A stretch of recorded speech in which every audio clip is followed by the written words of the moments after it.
Welcome back, everybody. Welcome back to Late Night Snacks. We are so glad you guys are here to continue celebrating our Halloween week with us. This is night 2 of our Halloween week for Tuesday. October 27th, 2020 is today. And we will be discussing the Universal Monsters. Yay!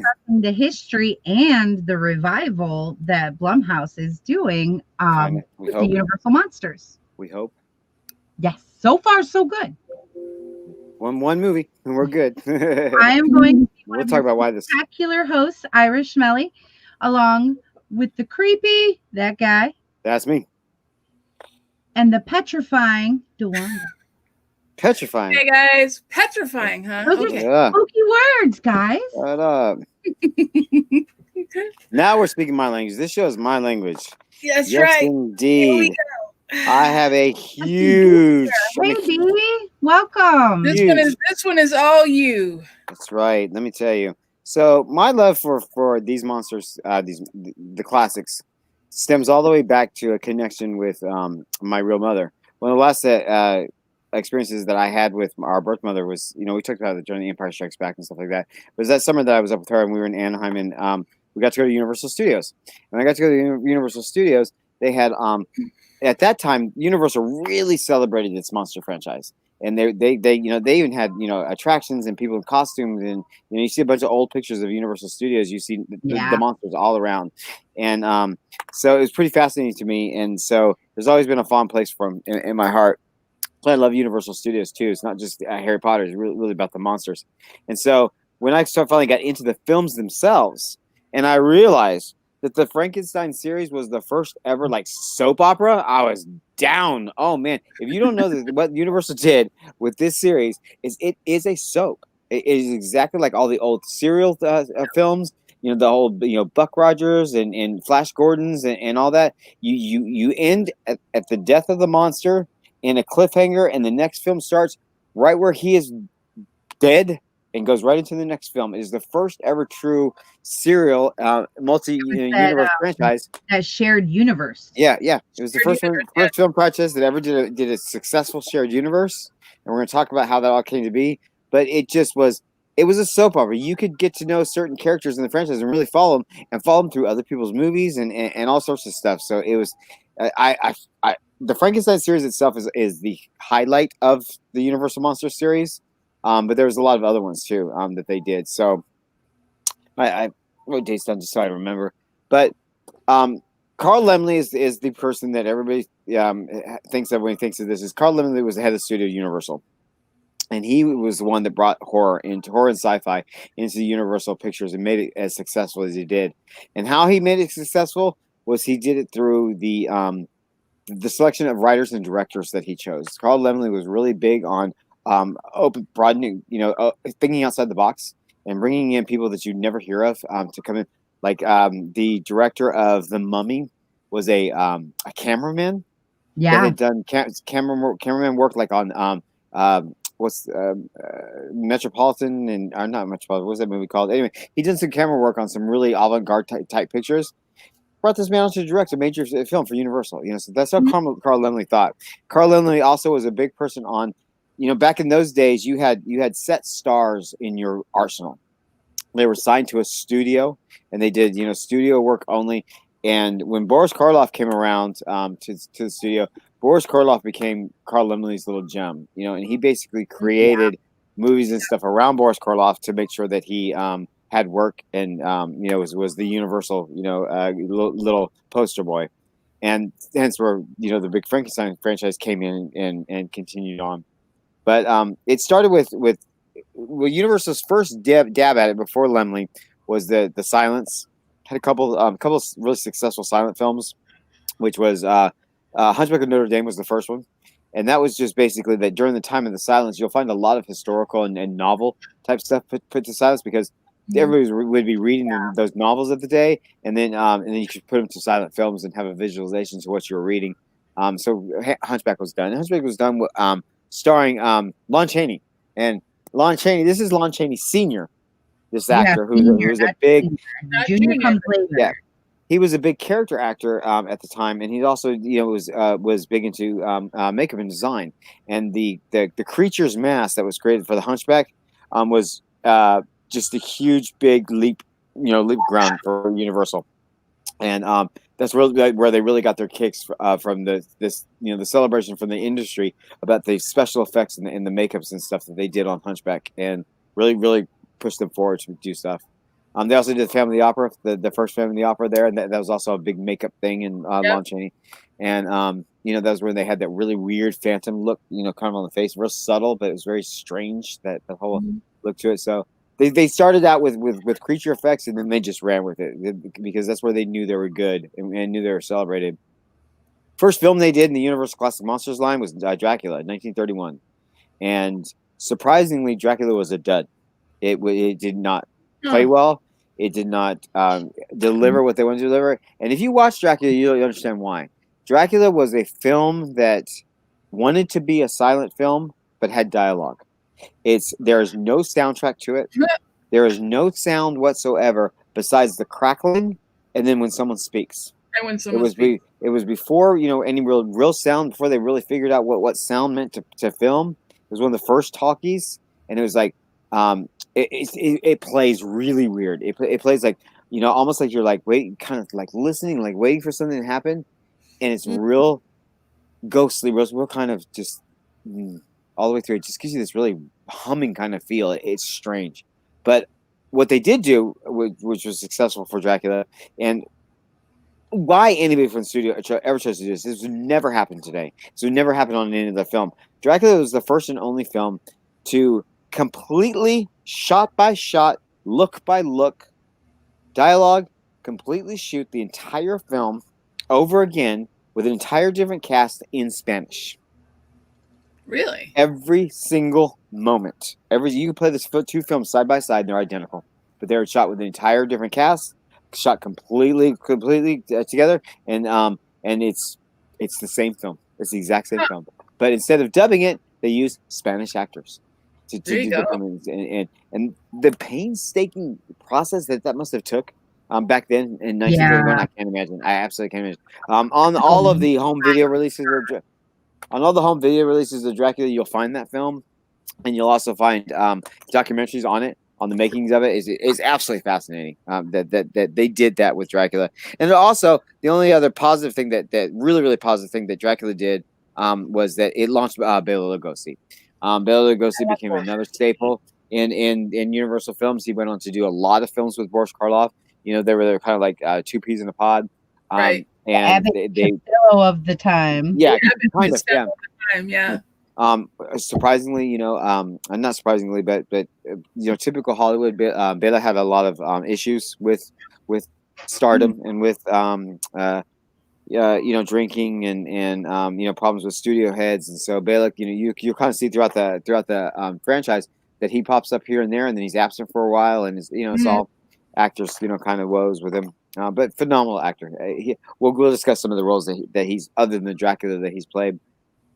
Then we get the big one, the one that actually really launched the franchise, and this is just like a lot of movie trivia things and games and pub games and stuff like this. You always have this trivia question, and that's also in 1931 when Frankenstein was released. They were done right around the same time, but they decided to launch Dracula first, and it fizzled, and then they released Frankenstein. Frankenstein was considered like a shock and awe horror film. People lost their damn minds when they saw this film. In fact, the first screenings of the film were so intense, with people vomiting in the theater and passing out and having nightmares and going to doctors with anxiety and all this stuff, that they had to re-release the film with a warning on the front of it. So now every single copy of Frankenstein that you find of the first film on home video or TV or whatever you find will have that introduction. And it's basically, the guy comes out on the stage and he introduces the film, and he says, "What you're about to see is shocking, and it's disturbing. It'll test your mind, it'll test your will, and blah blah blah. And here we go, Frankenstein. You watch it now. So for today's standards, it's like okay, but today at the time, people are at the so time, Yeah, but you got to think about how it was back then. yeah, and what the reason why this happened was, number one, remember, talkies were like so new.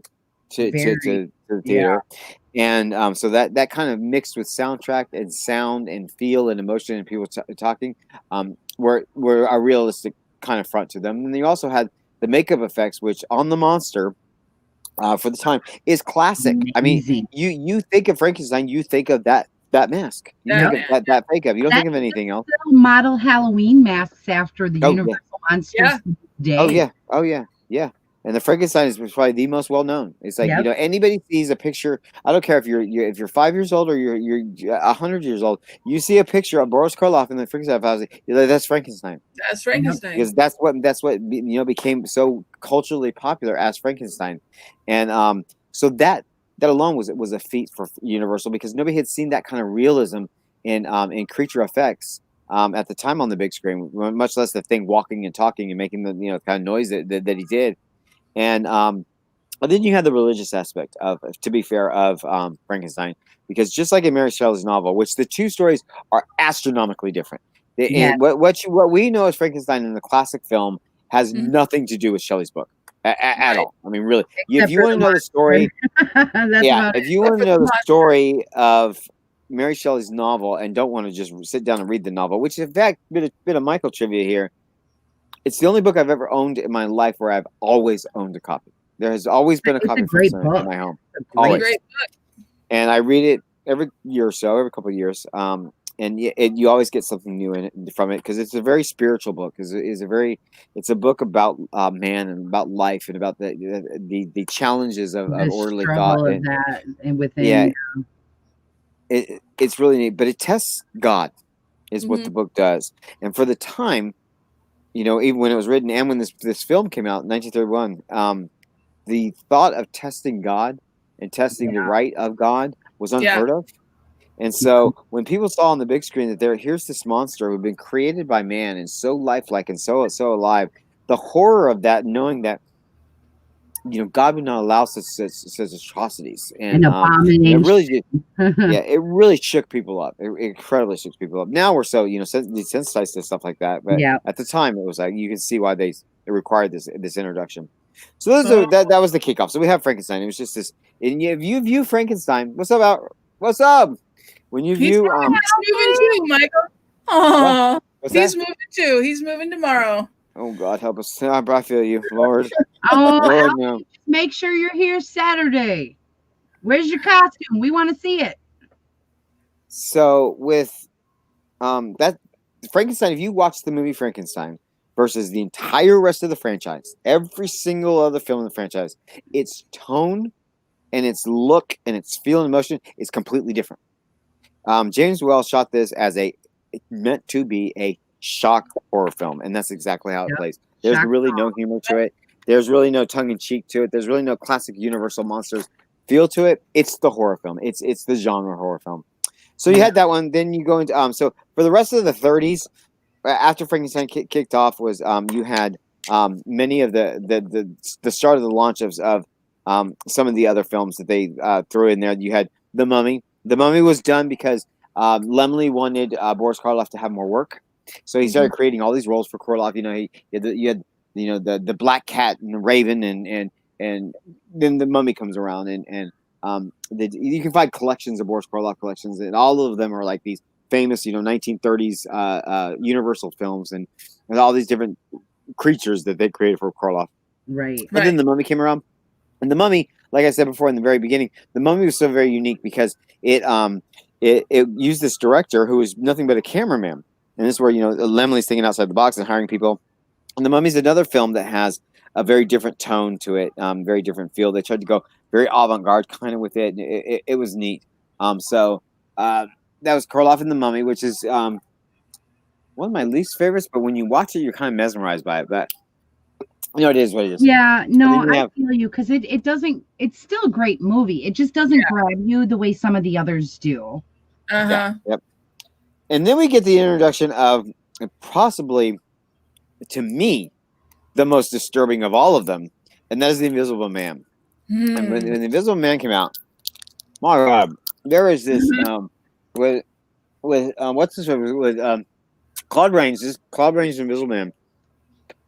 Claude Rains has a lot of controversy at Universal as well, but his Invisible Man and the way he played him was so psychotic and so menacing and so Yes. just to hear his laugh and and the way he talked was so disturbing. And the film's kind of dark. It's weird. It is. It's a very dark film, but it's a fun one to watch. So that rounded out the 30s. The 40s, big star, and the change in the 40s was they tried to move away a bit away from Frankenstein because now in the 40s, Koloff was questioning a lot of stuff, questioning a lot of what he was doing for the studio and why, and there's the Bride of Frankenstein and the Son of Frankenstein. He maintained his role as the monster, but he was questioning it all. He was like, why are we doing all these other roles and blah blah, and getting star gets the star power and blah. So then they decided to switch gears and they bring on Lon Chaney Jr., which is Lon Chaney's son, Junior. Hunchback. And here comes Junior, and he is he's real into makeup, into the effects, and they wanted to do another iconic character that would be recognizable by the makeup and not by the actor. What was in makeup carries this new person, and hence we get in the Wolfman. And the Wolfman is possibly unrecognizable. Correct. It's completely unrecognizable. Yep. Totally. And it became just as popular, just as famous as the Frankenstein monster or as Dracula. And people had a real affinity for the Wolfman because the way they told the story, and it was the second of the big soap opera franchises. You had Frankenstein, which was starting to carry its sequels, and you had the Wolfman come along. He's going to have a bunch of sequels and appear in other films to carry their stories along. But what Lon Chaney did with the Wolfman that was so important to this franchise was he gave the character sympathy and heart. And when he's Lawrence Talbot and not the Wolfman, and he's so pained by what's going on and how he knows this Wolfman's coming out at the full moon. He's begging for people to not let it happen. He doesn't want anything bad to happen. And just the pain that Lon Chaney is able to pull off in these moments created a lot of love and a lot of following for Lawrence Talbot and the Wolfman, and people are really rooting for him to do the films. And ironically, with the Frankenstein monster and the Wolfman becoming their two temples, those are the two characters that carry the franchise forward, crossing each other's films and moving it forward. So the Frankenstein sequels that it carried was Bride of Frankenstein, which is possibly, if not the most famous of the Universal Monster movies. Everybody considers Bride of Frankenstein the best of the best. They're A+. They're Empire Strikes Back. They're whatever. I totally disagree. Well, I so far disagree. But what it was it took the horrors of Frankenstein, the art direction of the Mummy, and these really, really classy, real gothic kind of art directions to it. Took experienced actors, a great cast, and it introduced a female lead who was a superstar in her own right back in the day, Elsa Lanchester, and they struck lightning in a bottle. They had magic. This is their first blockbuster, their first knock it out of the park sequel. And however, it's bizarre. I'm sorry, do what you want. That film's got some strange shit in it. It's got this Dr. Pretorius who goes around and he's trying to create man the way Frankenstein did, but he's trying to do it by all sorts of different methods, and he shrinks people like a la Willy Wonka and little tiny people and puts them in jars and stuff. And it's like, oh god, where did this come from? This is out of nowhere. But Elsa Lancaster's performance as the bride at the end is just so classic. I mean, you see that hiss from her and multimedia everywhere still to this day. It's such a big moment. Elsa Lancaster also. What was also kind of neat that they threw in the Bride of Frankenstein was they opened it up to the film up as a reading of Shelley's novel. Where they were there that night at Lord Byron's house, and she's writing the novel, and it tells this is the tale, which again has nothing to do with her novel, but they put that in there. And Elsa Lancaster got the opportunity to play Mary Shelley as well. So she played Shelley and she played the bride, and it was kind of neat. And there you go. It's also directed by James Whale. The only two films that James Whale ever directed in the franchise, and he the Frankenstein franchise. He directed others, but in the Frankenstein franchise, directed Frankenstein, the Bride of Frankenstein, still played by Karloff, And then there was a lot of blow up after this film. There's a lot of changes, and there was a lot of crazy direction. And Karloff wasn't happy, and James Well was crazy, batshit crazy. If you ever want to see how strange all this went down, there's a great movie called Gods and Monsters with was it Ian McKellen? And I believe so, yeah. And what's it that is tells the story of the making of these films of Frankenstein, the Bride of Frankenstein, because it's a story about James Well, and there's a lot of alcoholism. I mean, James Well supposedly was such an alcoholic that he was like an alcoholic to like hallucination and stuff. Serious extremes. Seriously ill, alcoholic, and he brought a lot of that onto the set of Bride of Frankenstein. So there's a lot of problems. So then they switched directions in the third film, which was The Son of Frankenstein, which is possibly the most unique of all of them. They brought on an avant-garde director who like cut all these sets like very abstractly. You know, if you go through the castle in The Son of Frankenstein, it's like these crazy slanted walls and triangles and weird, you know, like out of a music video almost. And it's got the most annoying kid on the planet who ever existed in this film. And he's so annoying that it's endearing. This little kid with this little, you know, curly, Afro-colored, yellow hair. He's like, "Daddy, Daddy, Daddy," and do the whole thing. But this story was the first story that launched the soap opera-esque of Frankenstein. Right. You know, the Bride was just like its typical little sequel, and then now we're on to the soap opera. We are on to the V.C. Andrews type style. Now we're on to the serial part of correct, the very serial part, because what we've got going on here is the son of Dr. Frankenstein. His son is now after his father's books to see where the monster was and how to create life. So now we are on the son's journey. Right. Here we go.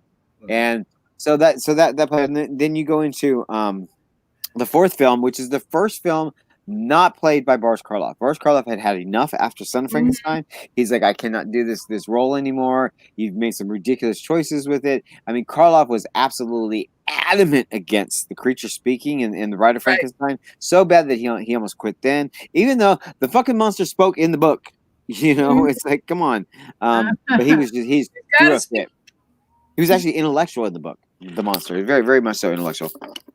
And so he did typical star power kind of thing and quit after Son. So then on Ghost, it was Lon Chaney Jr. Lon Chaney Jr. came on, and he wasn't doing his Wolfman stunt, so he comes on and fills the role of the Frankenstein monster, which was, for us people that follow the franchise and like watch the Wolfman series and watch Lon Chaney Jr., bizarre, so weird to watch Lon Chaney's face doing the Frankenstein monster underneath there, because you're like, wait, man, I'm doing some weird Twilight Zone mess kind of here. I still have a problem watching Ghost with Lon Chaney. It's just so strange. And his Frankenstein was, you know, but we're way deep into the serialism of it now, because in Ghost of Frankenstein we now have the who is it? The grandson, I believe, of the original Dr. Frankenstein doing his. Wait a minute. Sorry, I'm listening to Hayes now. Trying to think here. Hold on, because it goes. Okay, Frankenstein, the son of Frankenstein, and then they had two brothers. Yeah. Yes. This is one of those two brothers, okay? So you have the son of Frankenstein. So they're the grandchild, the grandsons of the original Frankenstein. So you got brother A and brother B. This is brother A now we're dealing with, okay? And so he's now on the quest of everything. Don't worry, we'll get to brother B. He'll be in the next film. So his is ironic. So it plays off just like all the rest of them. We pick up where the Frankenstein monster died and he's resurrected, and you got this new next generation of Frankenstein trying to figure it all out. However, in this in Ghost, he's haunted. Ghost is the brother. Wait a minute. Anyway, it doesn't matter. Whoever the ancestor was, I used to know this all by heart, but I don't remember. It's so soft opera. He's haunted by the ghost of Frankenstein. That's why you get the title, the Ghost of Frankenstein. Because remember, Frankenstein is not the Frankenstein monster. The Frankenstein monster is the Frankenstein monster. Frankenstein is the man, the doctor behind all this. So the Ghost of Frankenstein means the ghost of Dr. Frankenstein. The son of Frankenstein means the son of Dr. Frankenstein. So in Ghost, he's haunted by the original Dr. Frankenstein, and he appears and he says, "Oh, do not do this," and so it gets kind of bizarre in that sense. So we're gonna get a freaking copyright strike. Hades now playing in the background. That's your fault. Okay, I think so. You're okay. Nobody can hear it. You're good. So then it plays off, and then he dies, and then we get Frankenstein meets the Wolfman. And this was big for Universal. This was like, holy hell, we're gonna bring it all together. We're gonna bring it home, baby. We got our two leads, our two great characters playing. They're gonna meet up. Now we're gonna cross both of their franchises. Everybody loves the Wolfman. The Frankenstein series is kind of beating a dead horse, but we got to rev it up somehow because we still want these are typical. So let's throw it all together. It's a big old melting pot. And Frankenstein meets the Wolfman is actually one of the best story wise, I think, of the whole series. However, it's got another weirdness to it. It's got Bela Lugosi playing the Frankenstein monster. Bela Lugosi. Bela Lugosi. That's weird. You got Wolfman as Lon Chaney, who just played Frankenstein monster. Now you got Bela Lugosi, who used to be Dracula in the body of Frankenstein, but with the face of Dracula. It's a mind fuck. It's crazy, but it's a great because then after Frankenstein meets the Wolfman, now you've got all of the films linked together, and this is where Universal just starts to go. This starts to go Star Wars sequel crazy. Just throwing anything at the wall that sticks. They're like, what are we going to do? Well, I don't know. Well, there's a second brother. We do the second brother. And we do, this time the shit has moved to America, and it's it's no longer in Europe, and you got gypsies involved in here, and you got different creatures, and Dracula showing up here and there, and all this crazy shit. We're throwing everything against the wall to see what would stick. But from this point on, what held constant in any of the films was Lon Chaney's Wolfman. He became the torchbearer through the whole thing. Frankenstein monster took a back seat and almost like non-existent in House of Frankenstein, which was the follow-up to Frankenstein meets the Wolfman. In House of Frankenstein, the Frankenstein monster was only in like 2 scenes. He was non-existent in his own film, and that was when Glenn Strange played him for the first time. Glenn Strange carried the role out till the end. House of Frankenstein is unique because House of Frankenstein brought Boris Karloff back. And Boris Karloff played a scientist, not the monster played scientist in House of Frankenstein. And that was cool. However, where House of Frankenstein is crazy, it has musical numbers in it. Well, why not, right? We throw everything to the wall.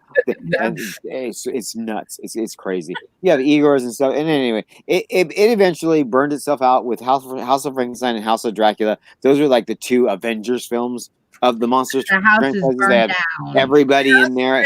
Down. Everybody and their mother was in both of these houses, and it just was like, what am I watching? Even and like House of Frankenstein plays like 2 totally different films, a film A and a film B just mushed together, and then House of Dracula was just so crazy at it. But they're phenomenal. They were their Infinity War and Endgame, and they killed the franchise at that point. The only time we saw them all back was Abbott and Costello had been doing a series, and they did actually a pretty full series of. With a Frankenstein with a Universal monster in there. They did Invisible Man, and they did the Mummy, and Abbott Costello meet the Mummy, Abbott Costello meet the Invisible Man. Well, they finally got a Frankenstein title, and they got Abbott Costello meets Frankenstein, which is one of the most celebrated Abbott Costello films of all time, and it basically was the grand finale of the Universal Monsters line, and they had all of them in there. Even Lon Chaney came back to reprise his role as the Wolfman.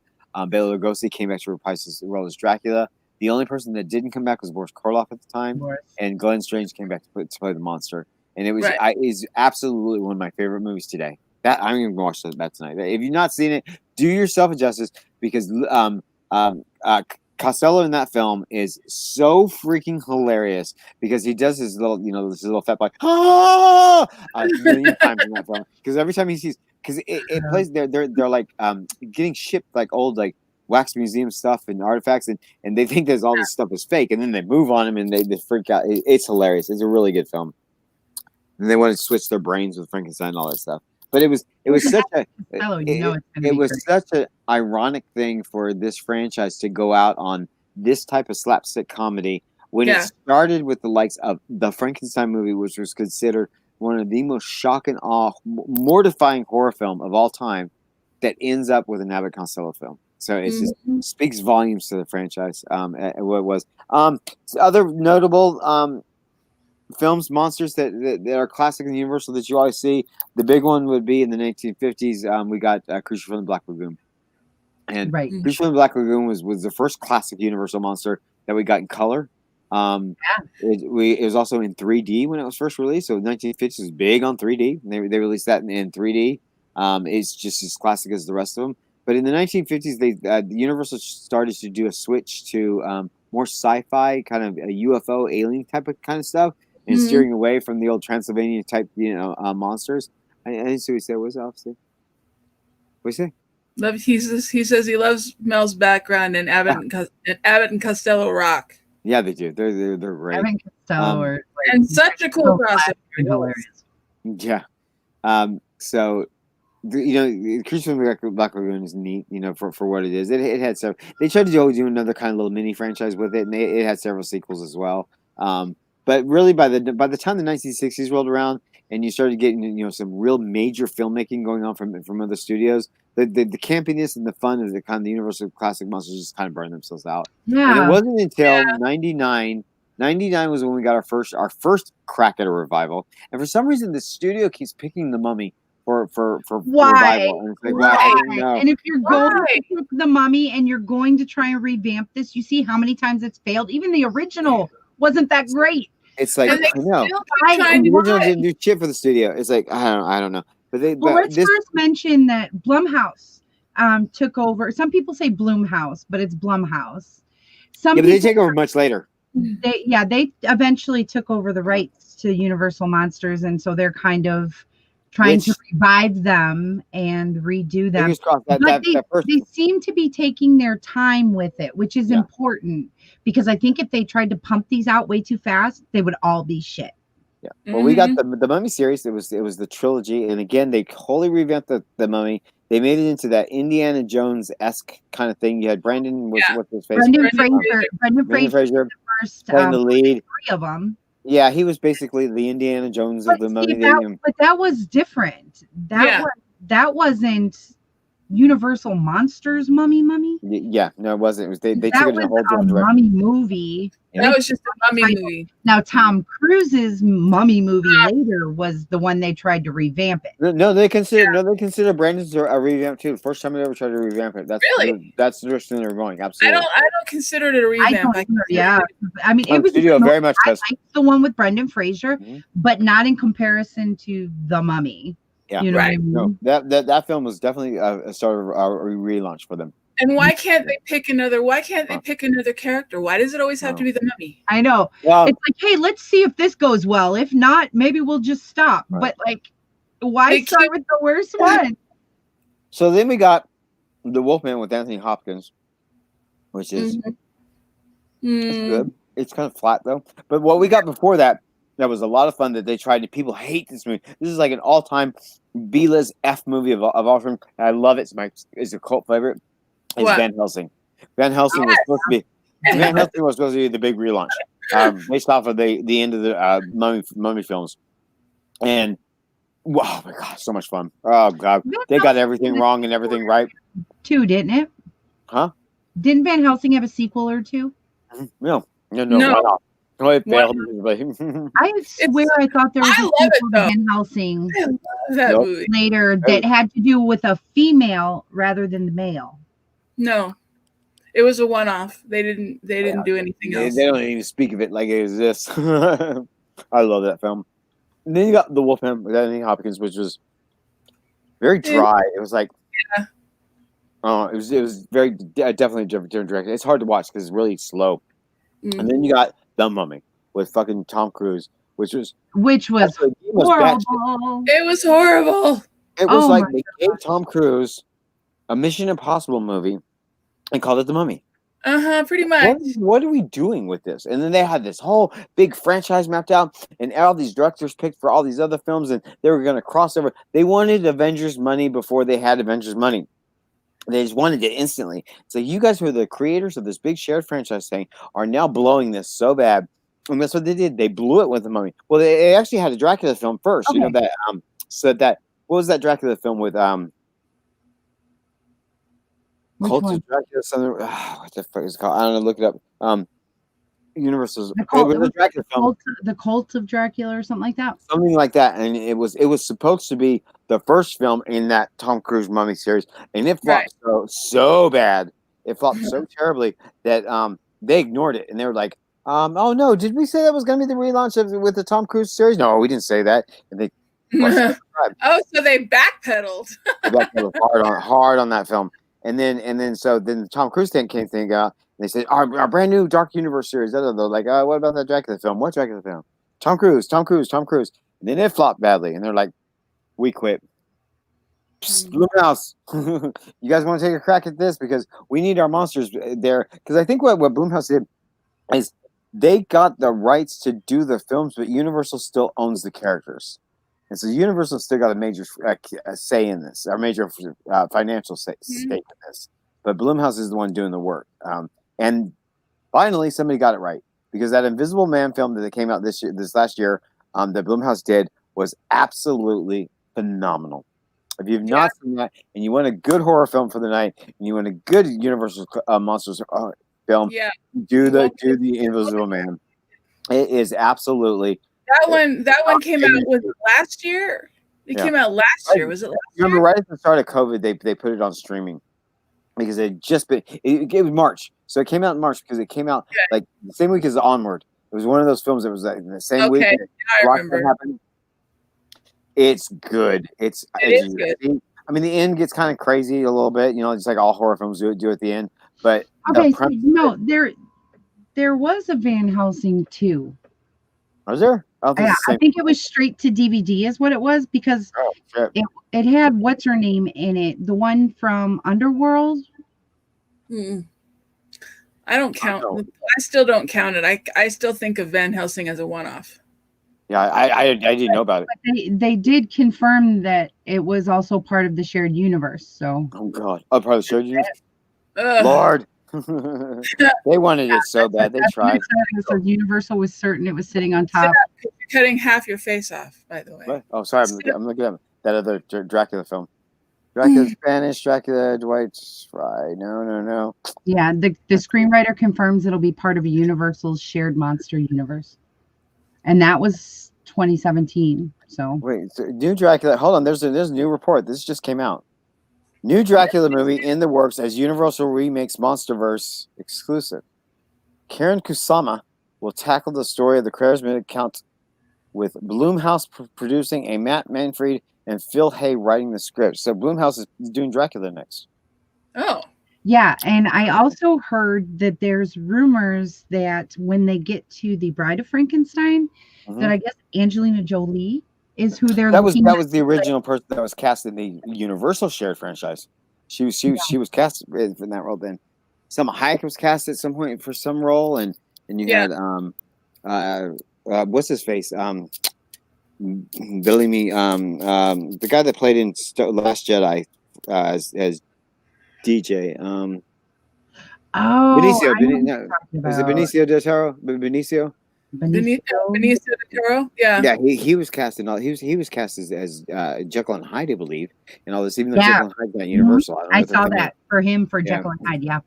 Yeah. So, so they had plans. So maybe some of that is just sprinkling over to the Blumhouse stuff. But I wish the Blumhouse wouldn't touch any of this mess.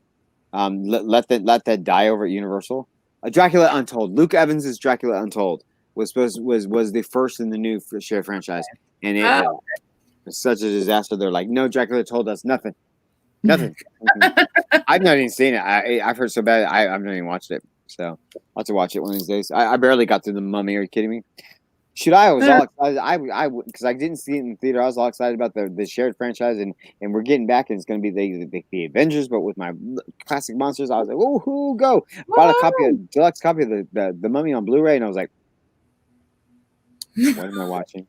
Yeah, exactly. Like, I own the Wolfman too, but then all right.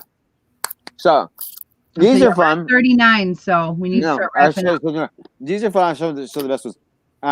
Sideshow makes used to make Sideshow, just like Universal, kicked off their collection a long time ago with a lot of Universal Monsters figures, and I got them.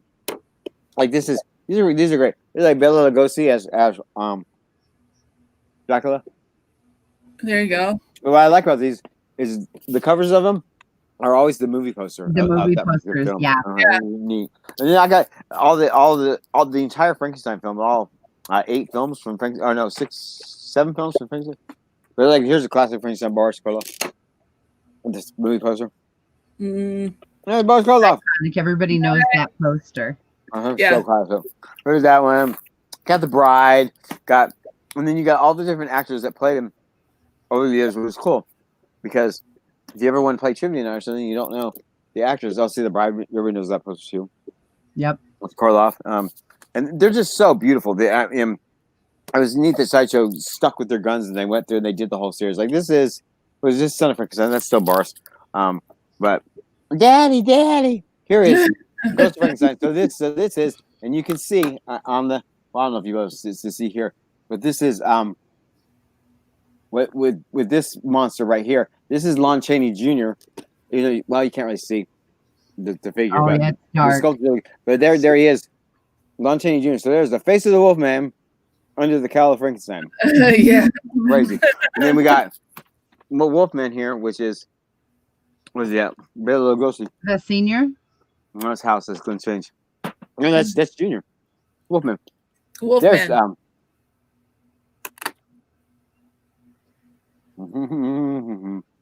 yeah, this is one. Oh God, I wish you guys could see it. Yeah, anyway, this is the Bela Lugosi one. If you ever see him as Bela Lugosi as a Frankenstein monster, it's crazy. There you go. So big to see him. Cool. But yeah, so this is another world famous movie poster. This movie poster was so big in the day, the two of them fighting on there, that there's a lot of really neat, pop culture kind of stuff done with this poster. Really cool. So that's fun. But that is, if you've never seen the franchise, I encourage you to watch it. It's great. It's, if you want a good just romp in to have some fun and get some real good soap opera kind of stuff. Yeah. Like now I'm in the mood to rewatch. It's nice, like you said, because it is a shared universe and somewhat like soap opera-ish. It's nice you can watch one and know that you can just go right into the next one and so forth and so on. Yeah. And you can do it a bunch of different ways too, because you can just do the Frankenstein. Yeah, that's the next thing. You don't have to watch them in the order they came out to get the story. It's fun. It's fun to watch them in the order they came out because you go from death to life.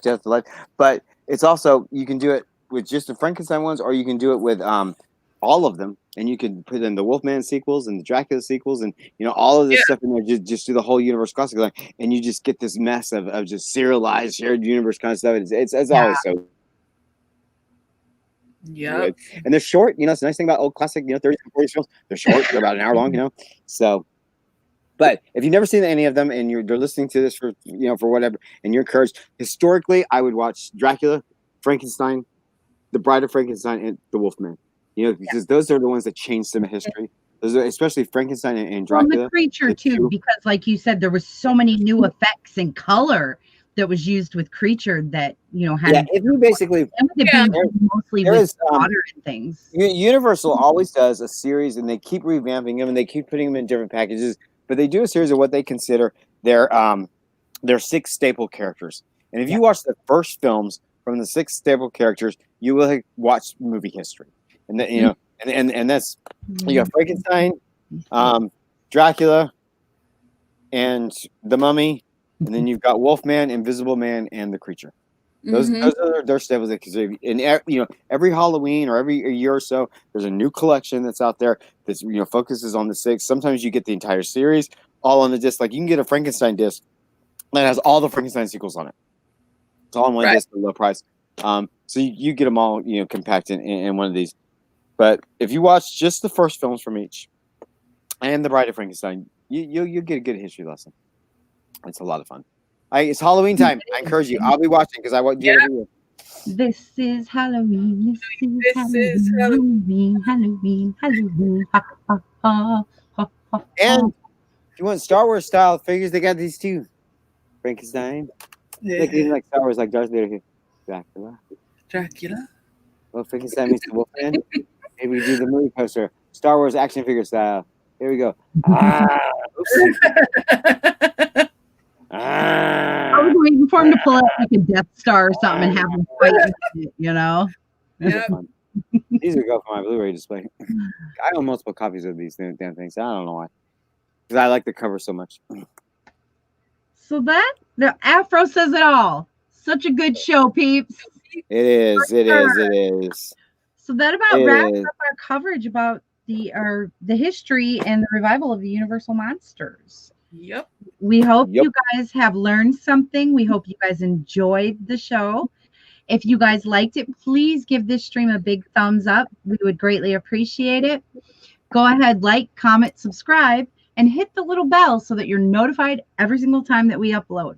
Yep. And with that, we love you. We love you for being here. And we Go will watch Frankenstein. Bye. Take care, guys. Bye. Bye. Nah.